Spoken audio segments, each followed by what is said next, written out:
Y'all, what's up? It's your girl B-Marshe. Welcome back to my channel. Yes, she is back. I took a little hiatus this past week because my nephew was in town. But we are going to get into the Real Housewives of Potomac. And before we do, don't forget to like the button. Yeah, like it, hit it. Comment in the comment section. And most importantly, subscribe. If this is your first time visiting me, then welcome to the channel, girl. Or boy, hi. Or if this is your second or third time here, hey girl, what you doing? How you doing? Hey. All right, let's get into the video, okay? Okay, so the video opens up with Giselle visiting Ashley. Ashley has had her new baby. She had a baby boy. I can't remember his name. Is it Daniel? I can't remember. It's something like that. It's something with a D. Dean still looks like Michael. This baby does not look anything like Michael. I think he's gonna look more like Ashley. Thank God. But yes, he is definitely going to look a lot like Ashley. Little cute little thing. We'll see how he grows into his looks as time goes on. She sits down with Giselle, and Giselle gets into the mess very early, and she talks about, you know, the rumors about Eddie cheating on Wendy. Yeah, Messy and Bessie sit down together and they chat. And I'm sitting here like, you don't know, this is not gonna go over very well with Wendy, okay? She don't play about her husband, okay? Giselle, you don't like when people talk about Jamal and his lack of being there for you, but now you're gonna talk about Wendy and her husband. Okay, girl, I can't wait to see that fire come out, because I think Wendy definitely gonna make these cameras get a little shooken. All right, let's move over. Oh, before I forget, she does tell Ashley about a trip that Candace is putting together. Apparently, we didn't see that in the last episode. Candace is putting together for them to go to Williamsburg. It's a small little town where her grandparents used to live, or I think they might still live. And she loves a little small town, so she definitely thought it'd be a great getaway trip for the girls. Ashley was not invited because, you know, Candace forgot. Candace didn't forget. I wish you would stop saying that, sis. Girl, you didn't forget. Just say you didn't want to invite the heifer. It is what it is. I'd rather you keep it real. You didn't want to invite her. It's all right. We get it. But it is kind of true, though. Ashley just had a baby. I mean, you don't want to go anywhere. You just had a baby a few days ago. Like, the trip is next week. So why would you go anywhere? But, you know, Giselle decides to invite Ashley because they can't go nowhere without Ashley, apparently. Okay, I am sick of them acting like Ashley is just like this high and mighty. They baby fight her a lot, and it kind of gets on my nerves, especially Giselle. She treats her better than she treats Robin. Amazingly. Let's move over. Let's see here. We talked about the trip. Oh, Wendy. So we get over to Wendy, and you know, Wendy is doing her thing as a professor. She's trying to do her online stuff for her kids, but you know, the kids keep interrupting her because that's what happens when you're trying to be online and also raise a family. She sits down with Eddie and they talk about, you know, she feels like people keep judging her, the fact that she is a professor. Now she wants to sell candles. I don't get that either. It is what it is. Look, she's trying to expand her business, okay, people? It's okay for her to be a professor and to sell candles. She's trying to take this little check from Bravo and make it into something, all right? We got Karen over there selling hair. We got Candace over there being an actor, a singer. You know, she's doing all these different things. So why does it matter that Wendy first presented herself as a professor, which she is, and now she wants to sell candles? We all like to multitask. We like to do other stuff. She don't want to be a professor forever. Obviously, she want to do something else. So let her do it. Anywho, girl, you don't sell candles, sell candles. But what I need you to do, though, Wendy, is get you a degree in business, because you got all these degrees, but obviously you ain't got one in business, because Eddie's sitting down talking to you about the business and you act like you don't know nothing. You didn't get a book. You didn't Google before you started this business. You just started like, I'm gonna start a business. Girl, it's a lot go on into making a business. Eddie asking her, okay, did you register your business? I got registered business. Girl, yeah, you gotta register the business. You can't just be out here using somebody else's name. Girl, they gonna sue you. Thank God Eddie has some type of business sense since he is a lawyer. I was like, girl, if you don't go to Barnes & Noble and pick you up Business for Dummies 101, I'm going to need you to do that today, right now. Go ahead and get you a business one-on-one, because this is ridiculous. You should know something. You talked to Karen. Did you not ask her more about the business? Heck, you need to talk to Mia, because you love to hate on her, but obviously she know how to run a business. She got a few of them running up. Go over there and clear the air with me and talk to her. She might can help you with your business. All right, guys, let's move over to Giselle, Robin, and Mia having a little meet up and getting drinks. So yeah, all know Giselle and Robin wanted to meet Mia without Karen. So they finally got the opportunity, and Mia, sits down with them. She tells them a little bit about herself. She tells them about the fact that her mom was on drugs. She's now clean. She has a very hard relationship with her. She also tells them about her growing up in foster care. Her dad, she was living with her dad, and her dad was beating on her stepmom. And she tried to get in between them and break it up. The dad pushes her against the TV, where she gets all these cuts and scrapes in her arm from the TV glass. She goes to school the next day, and her friend sees the blood going through her shirt and tells the teacher, of course, and that gets her into CPS, and which gets her into foster care. So, very sad story. It's really messed up to know people have kids, but sometimes people don't need kids, okay? It just is what it is. I always look at the fact that God bless some women with children who really don't need children. It's kind of like you shouldn't have had a baby, okay? Because you don't know what you're doing, one, and two, you treating this baby like it really saddens me to see children suffer like that, because I like children. I want to have my own children, and to know that somebody will hurt a child like that for whatever reasons is ridiculous, and it just is so sickening to me. Like, why would God bless you with a child that you don't even want? It makes me question some things like that, and it just makes me think, like, there's women out here who wants babies, who can't even have children, but God bless your ignorant ass with a baby. But okay, all right, we gonna let that go, okay? But Mia had a very hard growing up life, and we can see now kind of why she acts the way she does towards women. It might be because of how she grew up, in foster care. I'm pretty sure growing up in foster care, I'm pretty sure it's not easy. I've met a few foster kids, and who will tell you that growing up in foster care is hard. So she might have this guard up towards women, and she has a more harder exterior. She's a little bit more tough than most people would be, and she just had to be. It is what it is. She had to be tough, and I feel for Mia, and I do hope that she does get a better relationship with her mother, because I feel like she wants that relationship with her mother. And Robin does open up and say that she asked a little bit more about her dad. Her dad ended up passing away from heroin overdose, as well as HIV. And HIV from heroin. He got it from heroin. And Robin lets us know that one, parents actually died a similar way. So she wasn't judging her. She just wanted to know a little bit more. And I was like, okay, so that lets us see that you have a lot in common with someone like Robin's husband, and you might have things in common with Ashley as well. So I'm glad Mia is opening up to the group. I can see why she's actually a new housewife with us. Okay, let's move over to the bus. So we're on our way to Williamsburg, and Giselle gets there, Robin gets there, they're all looking nice. Wendy gets there, honey, and Wendy is dressed like a girl from Forever 21 from the children's section. I'm not hating on anybody, honey. You got the body, you got the money, honey. I will get it done too, okay? But Wendy, girl, did you not live your best life in your 20s? Because right now you living your best life in your 40s. So I mean, well, I don't know, she's not 40, she probably in her late 30s, but you living your best life, ain't you? Like, girl, you living your best life.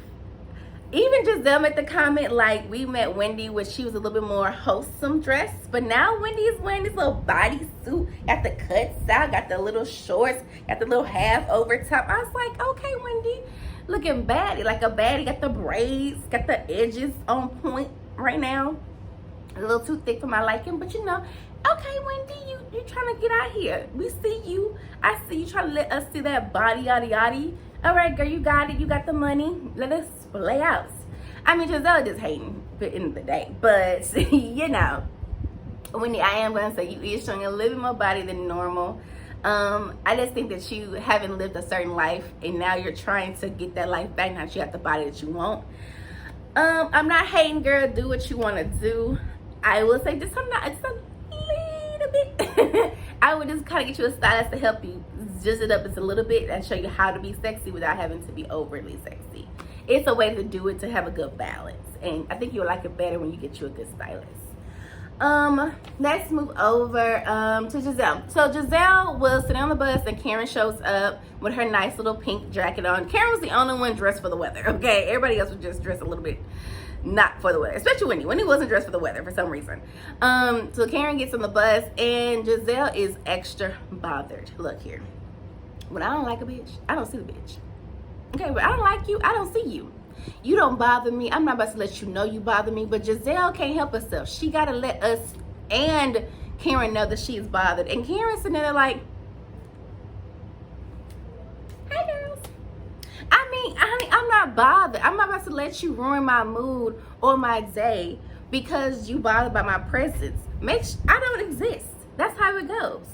But you know, you can't do that with Giselle. Giselle don't know how to do that because she wants everybody to know that she bothered. But honey, we don't care, and neither does Karen. Thank you. Okay, so we sit on the bus, and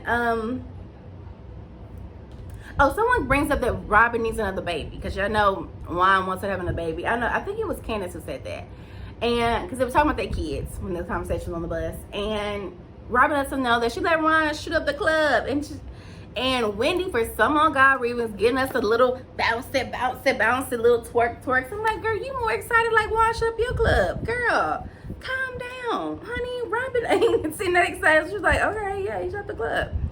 We get it. The girls start having good fun. You know, they all down the pole. The producers are being messy. Honey, they giving out tips of how they think they should tip. Your Robin and Zed didn't get that many tips. Karen got some tips. Candace got a few tips. Wendy tried to do her little roll around, but them braids, honey, dropped her to the ground. I think she almost broke her neck trying to roll around that pole. They get Mia to get on the pole because, you know, they all think Mia used to be a stripper. And they all trying to, like, underline say she used to be a stripper. So Mia got on the pole, honey, and she got the most tips. And she know how to work that pole, baby. Work the pole. Bam, bam, bam. So they like, see, we knew she used to be a stripper. This pole is used to her. She's like, look, I don't know how to work a pole. I know friends who know how to work a pole, and I took lessons. It is what it is, honey. I have took pole dancing class, okay? It is very difficult. What those girls do in the strip club when they all up on the top and rolling around that pole, like, y'all ever seen P-Valley? What they were doing, that is art, okay? That is difficult, all right? It hurts. It takes a lot of upper body strength. It takes a lot of core. Honey, this is not easy. When you see a stripper, honey, tip her well because trust me, she worked hard to get on that pole, all right? Because, honey, I tried and I almost died. All right, let's get over to the girls talking about their sleeping arrangements. Candace let us know that she's having Giselle, Robin, Mia, and herself sleeping in the main house. And Karen, Wendy, and Skyla, I forgot she's there, by the way, is also sleeping in the cottage that's not far from the house. I said, okay, Wendy wasn't too happy about it because she wanted to be in the main house, but it is what it is. Candace thought it'd be great since Wendy and Karen are getting along so well. You know, she still thinks, you know, let her know stabbing you in the back. Candace, let it go. Okay, nobody stabbed you in the back. Let it go. Just grow up. Jesus Christ, I tell you. Sometimes I like her, then sometimes she gets my nerves. Then Karen lets them know that she won't be staying there forever. She's going to be leaving early on Friday because she is getting sworn in as an ambassador to her old hometown. And she invited Mia, and she also invited Wendy to join her. Due to COVID, they only can invite a few people. And of course, Giselle is like, Wendy, she didn't used to like Wendy at all. Right now, her and Wendy are best friends. It's called letting go. Just like you sit down with Mia and you let things go between her and you. Yeah, Wendy and Karen sat down and came to a common ground that, you know what, we can learn to like each other. And they let it go. That's called being mature and grown up. Thank you. Moving forward. Okay, so the girls get to the house and they're looking around. We find out that President Obama used to stay there once before when he came to visit Williamsburg. Thought that was nice. Candace was gonna stay in the room he used to stay in because, you know. That used to be her old boss. She'll let us know every year. That used to be her old boss. We get it.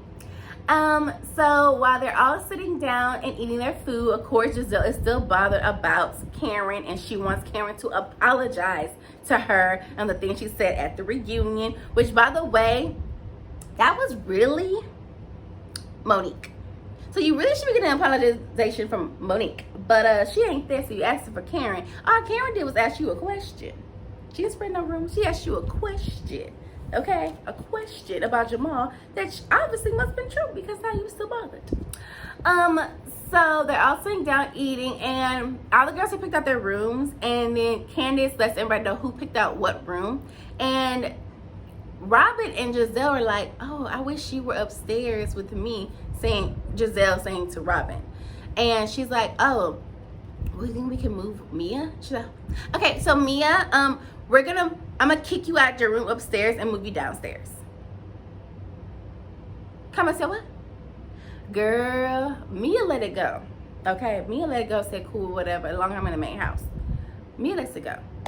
But pretty much no, she would not have let it go. Okay, I would have cussed Robin, ugly ass, all the way from here to Tennessee. Girl, you got me bent up. Okay, you are not about to tell me what I am gonna do. I am not one of your children. I damn sure ain't one. So do not be talking to me like that, talking about I'm gonna put you from upstairs to downstairs. No, bitch, you need to stay downstairs where your ass belong. Girl, she wouldn't let it go. She would have definitely not let it go. I could not let it go. I was so hot. I was more hot than Mia was. Mia just kind of looked and kind of was like, okay, it is what it is. But she tried to keep the peace. No, Brie wouldn't have kept the peace. I sure would have been swirling my head and popping my fingers and rolling my eyes. No, I would have definitely gone way back. No, she would not let it go. We would have definitely been in there having a very deep discussion about how I think that her ass is anything but worthy enough to kick me out of my room. Girl, I'm gonna let it go. I'm gonna calm down, y'all. But it made me so bad. Like, girl, who is you talking to? That is not your child. And it was not, you know what it is, y'all? It's not what she said. It was how she said it that made me mad. It was how she kind of just like, oh, I'm just gonna move you down. Like, do what you're supposed to do and bow down to us. Bitch, you ain't nobody. You're none having heifer. Oh, Brie, calm down. Okay, moving forward. So, again, the girls are sitting down, and Giselle can't even let the mess go. She's sitting there like, well, before we get the trip started, anybody got an apology to say to somebody? Look at Giselle. We all know you're talking about Karen. You might as well say, Karen, that you don't think she should apologize to me before we get the trip started. You surely just went ahead and stopped being passive aggressive and directed it right to Karen. That's who you talked to. Because Karen asked, are you talking to me? I wouldn't even answer. I'm like, eat my food. I wouldn't even answer that. I would act like she was talking to the air. But Giselle, she does not need to apologize to you. You're searching for this apology. Even if she does give you an apology, she don't mean it. Because you want it so bad. You want to get this apology so bad that you really are just forcing her to apologize to you because you feel like you were disrespected. But someone only can apologize when they're ready to apologize and actually mean it. I don't want you to give an apology to me that you don't mean. Then what's the point of apologizing? Then obviously you don't mean the apology. But you're forcing Karen to apologize for something that she don't feel sorry for. And I wouldn't apologize to you. Now, Karen keeps bringing up the fact that, you know, she ain't going to apologize until Giselle apologized for the things she said about Ray, wishing death upon Ray. Okay, look, I'm actually going to be on Giselle's side for 5 seconds. Yes, she should not apologize to you for wishing death on Ray because she wasn't wishing death on Ray. I will give her that much. However, Giselle, you have said some horrible things about Karen over these past years that I would not be friends with you for. And personally, there was more things on top of that that she could go after you as for saying about her husband, about her home, about her finances, about that ugly t-shirt you made that year, about her. There are tons of things that Giselle has said out her rabbit's mouth that she really do not need to have Karen be apologize to Karen about. But Karen is stuck on this one thing. Personally, I don't think she is stuck on it just to be stuck on it. But Karen, let that go. I would say, no, you need to apologize to me for all that you said to me over the years. Say I'm your so-called friend, but you literally dogging on me. You treat me worse than you treat anybody else. I personally think that Giselle and Karen needs to let this friendship go. And Giselle, you need to let it go. Whatever she said about Jamal allegedly having a baby, which she said, is it true what your dad said about Jamal allegedly having a baby on you while y'all were together? Your dad said that on camera. I remember he was in the restaurant and he said that on camera. So you're wanting her to apologize, spreading rumors about your family that your dad said on camera. It wasn't something that she just heard through the grapevine and she made up lies. This is what your father said. So you need to be having this conversation with your daddy, not with Karen. That's what I would have said. This is what your father said. This rumor just your father put out there, not me. So you talk to your daddy. Talk to the man who raised you, because honey, that was not me. That was your daddy. But you know, Giselle can't let it go. She wants this apology out of Karen and talking about, you know, I don't want to wish death on, I want Ray to live. I want him to pay his bills. We want Jamal to stop being out, but we obviously that ain't gonna happen. So what's your points? Green Eye Bandits? And your pit bull over there barking for you, Robin. Girl, I would not have entertained Giselle and Robin and that foolishness. I would sit there, ate my food, and act like them two bitches didn't exist. Because obviously they don't exist to me. But that was it, y'all. That was the end of the episode. I hope you guys enjoyed the review. Don't forget to check out my other videos. I'll be posted later on today. I'm going to do a review on Suicide Squad and what my thoughts was about the movie. I'm thinking about doing a review on this movie I watched on Netflix for the kiddios. You know, if you have your children, if you're looking for something for your children, I'm thinking about reviewing that show too. It'll be very quick. It's not going to be a long video. But other than that, you guys, don't forget to like, comment, and subscribe to the channel. And I shall see you in the next review. Bye.